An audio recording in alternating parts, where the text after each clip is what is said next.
दोस्तों, आपने भूत प्रेतों और भटकती आत्माओं की बहुत सी कहानियां सुनी होंगी, पर यह कहानी उन सब से अलग है। यह एक रहस्यमय कहानी है और यह कहानी हमें भेजी है पाकिस्तान की रहने वाली अमरीन जी ने। यह घटना आज से करीब 80-90 साल पहले उनके नाना जी के भाई के साथ घटी थी। उनके अनुसार यह एकदम सच्ची घटना है। और दोस्तों, अगर आपने अब तक हमारे channel horror stories by Ritesh को अभी तक सब्सक्राइब नहीं किया है तो उसे अभी सब्सक्राइब करें और साथ ही कमेंट, लाइक और शेयर करना ना भूलें, क्योंकि दोस्तों हम आगे भी आपके लिए ऐसी डरावनी रहस्यमय कहानियाँ लाते रहेंगे। तो अपने अपने हेडफोन लगाएं और खो जाएं खौफ की दुनिया में। मेरा नाम अमरीन है और मैं पाकिस्तान के इस्लामाबाद में रहती हूँ।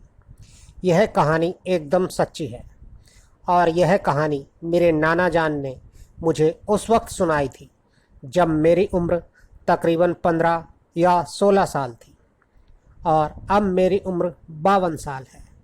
और आज भी यह कहानी मुझे ऐसे याद है जैसे कल ही मैंने यह कहानी सुनी हो।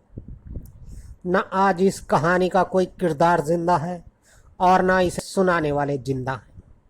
यह मेरे नाना जान के साथ बीती एकदम सच्ची घटना है। यह उस वक्त की बात है जब इंडिया और पाकिस्तान एक थे। उस वक्त इंडिया में ब्रिटिश राज था। उस ब्रिटिश आर्मी की कमान अंग्रेज़ों के हाथ में थी और जो सिपाही थे या छोटी रैंक के अफसर थे वह सब इंडियन थे। मेरे नाना जान के कजन ब्रिटिश आर्मी में कैप्टन थे और उनकी पोस्टिंग बरेली से दूर एक फ़ौजी छावनी में हुई थी। वहाँ पर फ़ौजियों के रहने के लिए बैरक बने हुए थे जहाँ वह रहते थे, और क्योंकि वह कैप्टन थे तो उनको रहने के लिए एक अलग बैरक मिली हुई थी। एक रात की बात है, रात का करीब 2 बजे का टाइम होगा, तो किसी ने उनकी बैरक के दरवाजे पर दस्तक दी, जिससे मेरे नाना जान की आंख खुल गई। नाना जी सोच में पड़ गए कि इतनी रात गए कौन होगा। उनकी बैरक के दरवाजे पर दस्तक लगातार हो रही थी, तो उन्होंने उठकर दरवाज़ा खोला और जब उन्होंने दरवाज़ा खोला तो वह हैरान रह गए। उनके सामने एक ब्रिटिश अफसर खड़ा था। चांद की हल्की हल्की रोशनी में नाना जी ने देखा उसकी नेम प्लेट पर कर्नल एरिक लिखा था। उस ब्रिटिश ऑफिसर को देखकर नाना जी एकदम डर गए और उन्होंने उस ऑफिसर को सैल्यूट कर कर बोला, यस सर। वह सोच रहे थे शायद मुझसे कोई गलती हो गई है और इसीलिए यह ऑफिसर इतनी रात में मुझसे बात करने आया है। और नाना जी उससे बोले, यस सर, मेरे लिए कोई हुक्म है सर? तो उस ऑफिसर ने कहा, नहीं, दरअसल मुझे कुछ काम है। तो नाना जी ने कहा, सर कहिए क्या काम है? तो उस ऑफिसर ने कहा, क्या तुम्हारे पास कुछ खाने के लिए होगा? उसकी बात सुनकर नाना जी हैरान हो गए। उन्हें विश्वास नहीं हो रहा था कि कोई अंग्रेज ऑफिसर इतने खुशामद भरे लहजे में कुछ खाने के लिए मांगेगा। नाना जी ने उस ऑफिसर से कहा, सर आप तो जानते ही हैं बैरक में खाने पीने की चीज़ें रखना सख्त मना है और इसीलिए मेरे पास खाने के लिए इस वक्त कुछ भी नहीं है। और नाना जी से यह बात सुनते ही उस अंग्रेज ऑफिसर के चेहरे पर इतनी ज़्यादा मायूसी आ गई कि मैं बयां भी नहीं कर सकती। जैसे कोई इंसान जब बहुत ज़्यादा भूखा होता है और उसे खाने के लिए मना कर दिया जाए, जैसी मायूसी उस इंसान के चेहरे पर होती है ठीक वैसी ही मायूसी उस कर्नल के चेहरे पर आ गई थी। उसे मायूस देखकर नानाजी भी मायूस हो गए, पर वह यह भी सोच रहे थे कि शायद यह ऑफिसर यह चेक करने आया है कि कहीं मैं कोई खाने पीने की चीज़ बैरक के अंदर तो नहीं रखता, क्योंकि ब्रिटिश ऑफिसर अक्सर ऐसे छापे मारते रहते थे। तो नानाजी को लगा शायद यह ऑफिसर भी उन्हें चेक करने आया है। हो सकता है नानाजी के पास शायद कुछ ड्राई फ्रूट रखे भी हों, लेकिन उन्होंने उस वक्त शो नहीं किया। उन्होंने कहा, नहीं सर, इस वक्त तो खाने के लिए मेरे पास कुछ भी नहीं है जो मैं आपको खाने के लिए दे सकूं। नानाजी की बात सुनकर वह ऑफिसर मायूस होकर वहां से चला गया और नानाजी को ऐसा महसूस हुआ जैसे वह ऑफिसर अंधेरे में कहीं गायब हो गया हो। लेकिन नानाजी ने इस बात पर ज़्यादा ध्यान नहीं दिया। वह तो खुदा का शुक्र कर रहे थे कि उनसे कोई गलती नहीं हुई और वह बच गए। उन्होंने बैरक का दरवाज़ा बंद किया और वापस जाकर सो गए। और उस दिन के बाद तो यह रोज़ का काम हो गया। रोज़ रात को 2 बजे हर बैरक के दरवाजे पर दस्तक होती और दरवाज़ा खोलने पर वही कर्नल एरिक खड़ा हुआ मिलता और वह सिर्फ एक चीज़ की रिक्वेस्ट करता कि क्या तुम्हारे पास कुछ खाने के लिए है? मुझे कुछ खाने के लिए दे दो। और जब सामने वाला शख्स खाने की कोई भी चीज़ हो इनकार करता तो वह कर्नल बहुत ही मायूसी के साथ वहाँ से चला जाता और अंधेरे में कहीं गायब हो जाता। शुरू शुरू में तो सब फौजी और ऑफिसर यही समझ रहे थे कि शायद यह कोई ब्रिटिश ऑफिसर है जो रात के समय बैरक पर छापा मारता है, यह देखने के लिए कि किसी सिपाही ने अपने बैरक में कोई खाने पीने की चीज़ तो नहीं रख रखी है। और फिर जब यह सब रोज़ का काम हो गया और 10-12 दिन बीत गए तो लोगों को कुछ शक होने लगा कि यह कुछ और ही है। और फिर सब लोगों के कहने पर मेरे नानाजी अपने एक दोस्त, जिसका नाम कैप्टन रामलाल था, वह दोनों अपने ब्रिटिश ऑफिसर के पास गए और उनसे बात की। सर, आजकल हम लोगों के बैरक तकरीबन रोज़ रात 2 बजे के करीब एक ब्रिटिश ऑफिसर कर्नल एरिक आते हैं। वह आकर दरवाज़ा खटखटाते हैं और वह सिर्फ खाना मांगते हैं। इसके अलावा वह किसी को कुछ नहीं कहते। यह सब बात सुनकर उनके ऑफिसर भी हैरान हो गए। उन्होंने कहा, जहाँ तक हमें याद है, इस बरेली के आसपास इस वक्त जितने भी ब्रिटिश ऑफिसर तैनात हैं उनमें कर्नल एरिक नाम का कोई भी ब्रिटिश ऑफिसर नहीं है। तो फिर यह कर्नल एरिक कहाँ से आ गया? अभी आप लोग जाइए, ये हम इस मामले की जांच करेंगे। और फिर कुछ समय बाद जांच रिपोर्ट भी आ गई। उन्होंने मेरे नानाजी को बुलाया और कहा कि हमने पूरी इन्वेस्टिगेशन कर ली है और हमें पता चला है कि कर्नल एरिक नाम का कर्नल आज से करीब 1 साल पहले मौजूद था और उसकी तैनाती भी इसी एरिया में थी। मगर 1 साल पहले वह कर्नल अचानक से कहीं गायब हो गया। उस वक्त किसी को कुछ पता नहीं चला कि वह कर्नल अचानक से कहाँ गायब हो गया। ना तो उसका कोई सामान गायब हुआ था और ना ही उसने बैंक आदि से कोई पैसे निकलवाए थे। बस वह एकदम गायब हो गया। सब लोग उसके गायब होने को लेकर हैरान थे कि वह कहाँ चला गया और इस मामले की जांच भी की गई। लेकिन कुछ पता नहीं चला। और फिर ब्रिटिश गवर्नमेंट ने वह जांच भी बंद कर दी और उसकी फाइल में यही कहा गया कि कर्नल एरिक का कुछ भी पता नहीं चला कि वह कहाँ चला गया। वक्त गुजरता रहा और अब पता नहीं यह कर्नल कहाँ से रात के समय आने लगा है। और यह सब बात सुनकर मेरे नाना जान भी परेशान हो गए। उन्होंने कहा, सर कोई बात तो है जो यह कर्नल रोज रात को आकर दरवाजे खटखटाता है और सिर्फ खाना मांगता है। तो उनके ऑफिसर ने कहा, हम यह फाइल दोबारा खोल रहे हैं।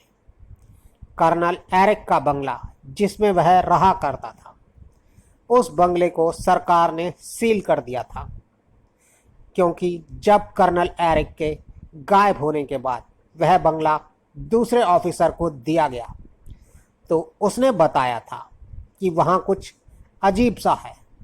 उन्हें रात में किसी के चिल्लाने की आवाज़ें सुनाई देती हैं और इस कारण वह ऑफिसर को दूसरे बंगले में शिफ्ट कर दिया गया और उस बंगले को सील कर दिया गया।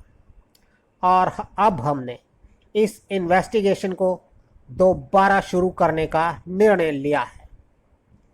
और फिर मेरे नाना जी और उनके दोस्त कैप्टन रामलाल ने दरखास्त जमा कराई कि इस इन्वेस्टिगेशन में हमें भी शामिल किया जाए, क्योंकि वह दोनों भी इस केस को लेकर काफ़ी ज़्यादा एक्साइटेड थे और उनके ऑफिसर ने उनकी यह दरखास्त मंजूर कर ली। उसके बाद मेरे नाना जान और उनके दोस्त ने तय किया कि चलो एक बार उस बंगले को देख कर आते हैं जहां यह कर्नल एरिक रहा करता था। और फिर वह दोनों उस बंगले पर पहुंचे। वह बंगला थोड़ा आबादी से दूर था। वह एक पुरानी इमारत थी, शायद मुगलिया सल्तनत के समय की। वह एक महलनुमा इमारत थी जो अब ब्रिटिश सरकार के कब्जे में थी और ब्रिटिश सरकार ने उस इमारत के 3-4 पार्टीशन कर उसे ऑफिसर के रहने के लिए दे दिया था। और अब उस बंगले का नंबर बंगला नंबर 4 था। जब मेरे नाना जान और उनका दोस्त उस बंगले के गेट पर पहुंचे तो उनका दिल जोर जोर से धड़कने लगा। उस बंगले में बहुत ही ज़्यादा मनहूसियत थी। ऐसा लग रहा था कि जैसे बहुत सी बुरी आत्माएं उस बंगले में रहती हैं। बहरहाल मेरे नाना जान और उनके दोस्त ने अपना दिल मजबूत किया और ताला खुलवाकर बंगले के अंदर चले गए और बंगले का एक चक्कर लगाया। हालांकि वह बंगला केवल 1 साल से बंद था, लेकिन ऐसा लग रहा था जैसे वह बंगला बरसों से बंद हो। उस बंगले का गार्डन एकदम उजड़ चुका था। फिर वह अंदर जाकर रूम देखने लगे। उस बंगले में कई कमरे थे, 1-2 बाथरूम थे।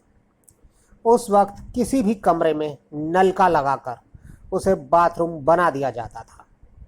उस जमाने के बाथरूम आजकल के बाथरूम जैसे नहीं होते थे, जहां शावर लगा हो और बाथटब आदि हो। बहरहाल वहां उन लोगों को कोई भी ऐसी चीज़ नहीं मिली जिससे उन्हें कोई सुराग मिले। वह दोनों बाहर आए और बाहर आकर उन्होंने साथ वाले बंगले में पूछताछ करने की सोची। और फिर उन्हें एक ऑफिसर ने बताया कि कर्नल एरिक के गायब होने के बाद 2-3 महीने तक तो इन्वेस्टिगेशन हुई, जिसके कारण यह बंगला बंद रहा। उस दौरान पुलिस और ऑफिसर जांच करने के लिए इस बंगले में आते रहते थे, लेकिन कुछ भी पता नहीं चला। और फिर हुकूमत ने इस बंगले को किसी और ऑफिसर को देने के लिए कहा। मगर ताज्जुब की बात यह थी कि जिस भी आर्मी ऑफिसर को यह बंगला दिया जाता उसकी फैमिली यहाँ आती तो उनके साथ अजीबोगरीब वाक़यात होते। वह लोग बताते थे कि कभी उन्हें ऐसा लगता जैसे किचन में कोई है, कभी छत पर किसी के भागने की आवाज़ें आती और कभी किसी के खाना मांगने की, जैसे कोई बहुत भूखा हो और खाना मांग रहा हो। ऐसी ही कुछ घटनाएं उस बंगले में होने लगी, जिसकी वजह से कोई भी फैमिली या कोई भी ब्रिटिश ऑफिसर उस बंगले में नहीं रुकता था। और यह सब घटनाएं इतनी ज़्यादा बढ़ गई कि इसकी रिपोर्ट की गई और इस बंगले को फिर हमेशा के लिए सील कर दिया गया। और अब आपने ही इन्वेस्टिगेशन के लिए इस बंगले की सील तोड़ी है। मेरे नाना जान और उनके दोस्त को कोई ख़ास बात तो पता नहीं चली, लेकिन उन्हें यह अंदाज़ा ज़रूर हो गया था कि इस बंगले में कोई ना कोई बात तो ज़रूर है, जिसकी वजह से कोई भी फैमिली इस बंगले में नहीं ठहर पाई। और इसके बाद उन्होंने पूछा, क्या कर्नल एरिक इस बंगले में अकेले रहते थे या उनके साथ इस बंगले में कोई और भी रहता था? तो उन्हें पता चला कि कर्नल एरिक की शादी नहीं हुई थी। उनके साथ उनके 2 नौकर इस बंगले में रहा करते थे। उनमें से एक नौकर बावर्ची था जो खाना बनाता था, और दूसरा नौकर घर की साफ सफाई आदि, कपड़े आदि धोने का काम करता था। फिर मेरे नाना जान और उनके दोस्त ने सोचा, चलो उन दोनों नौकरों से मिलते हैं, क्योंकि घर के नौकरों को काफ़ी कुछ चीज़ों की जानकारी होती है, शायद उनसे कोई काम की जानकारी मिल सके। मेरे नाना जान ने मुझे बताया था कि जब वह लोग इन्वेस्टिगेशन कर रहे थे तब भी वह वाक़यात नहीं रुक रहे थे। रोज़ रात को 2 बजे बैरक का दरवाज़ा खटखटाया जाता था और कर्नल एरिक अपने लिए खाना मांगता था कि प्लीज़ मुझे कुछ खाने को दे दो। पर क्योंकि अब तो लोगों को पता चल चुका था कि यह कोई आत्मा आदि का चक्कर है, तो कोई भी अपनी बैरक का दरवाज़ा नहीं खोलता था। सबसे ज़्यादा हैरानी की बात यह थी कि गेट पर जो पहरेदार थे, उन पहरेदारों को ना तो कर्नल एरिक आता दिखाई देता था और ना ही जाता दिखाई देता था। पता नहीं वह कहाँ से आता था और कहाँ चला जाता था। मगर इस सब में सबसे अच्छी बात यह थी कि उसने अभी तक किसी को कोई भी नुकसान नहीं पहुंचाया था। वह सिर्फ गेट खटखटाता और खाना मांगता था, और यह सिलसिला लगातार चालू था। दोस्तों, आज की कहानी यहीं तक। और दोस्तों, अगर आप भी जानना चाहते हैं कि कर्नल एरिक हमेशा सिर्फ खाना ही क्यों मांगता था और वह उस हवेली से आखिर कहाँ गया और उसके साथ क्या हुआ, उसकी आत्मा को शांति मिली या नहीं, तो अगले मंगलवार इस कहानी का अगला भाग देखना ना भूलें। और अगर आपके साथ भी कोई डरावना एक्सपीरियंस हुआ है तो आप हमें वह हमारे ईमेल आईडी या व्हाट्सएप पर भेज सकते हैं। हम आपकी कहानी अपने चैनल पर ज़रूर सुनाएंगे। तो जल्दी ही आपसे फिर मुलाकात होगी, तब तक के लिए गुड बाय। और ब्रिटिश सरकार ने